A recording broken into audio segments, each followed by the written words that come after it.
ఒక విచిత్రమైన ఘటన చైనాలో జరిగింది. అది ఒక రోబోట్, పెద్ద రోబోట్ ఇంతే ఉందట రోబోట్. ఆ చిన్న రోబోట్ ఏం చేసిందట, ఇంకో రోబో షాప్లకు పోయి 10 పెద్ద రోబోట్లను కిడ్నాప్ చేసింది. అది కిడ్నాప్. అయితే ఇది సోషల్ మీడియాలో చక్కర్లు కొట్టింది. గట్ల అవుతుందా గిట్ల అవుతుంది అంటే ఆ రోబో కంపెనీలే చెప్పినాయి ఎస్ ఇది నిజమే జరిగిందని.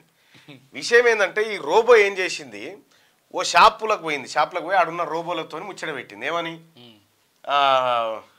బయటికి పోదాం రా అని చెప్పి పిలిచింది. బయటికి వస్తారా అని అంటే మేము పర్మిషన్ లేకుండా రాము అని చెప్పి ఆ రోబోలు చెప్పినాయి. రోబోలు చెప్తే మీరు ఇంటికి పోరా అని అంటే మీరు ఇంటికి పోరా ఇక ఈయనే ఉంటారా అని అడిగిందట రోబో. అంటే మాకు ఇల్లు లేదంటే దారి నేను చూపిస్తా అని చెప్పి మెల్లగా వెళ్ళిపోయిందట. ఆ రోబో తీసుకొని వెళ్ళిపోయిందట. అంటే దీన్ని ఆర్టిఫిషియల్ ఇంటెలిజెన్స్ ఉపయోగించి వాటిని వశీకరణం చేసుకున్నాయి. ఆ 10 రోబోలను తీసుకొని వెళ్ళిపోయిందట. ఆ 10 రోబోలకు సంబంధించి ఆ వీడియో ఒకటి ఉందా, అది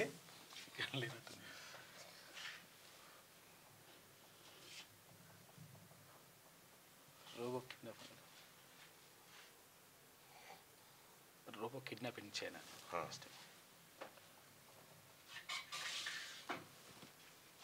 ఇగో ఇదే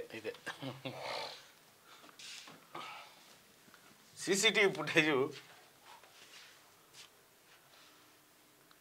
ఇగో ఇదే రోబో. ఇగో ఈ చిన్న రోబో ఇవన్నిటిని ఎత్తుకొని పోయిందట. ఇది రోబో కథ. అంటే రోబోలు ఏ పరిస్థితికి వచ్చినాయో చూడరి. అంటే తోటి రోబోల మైండ్ని డైవర్ట్ చేసి అది తోలుకొని వెళ్ళిపోయింది.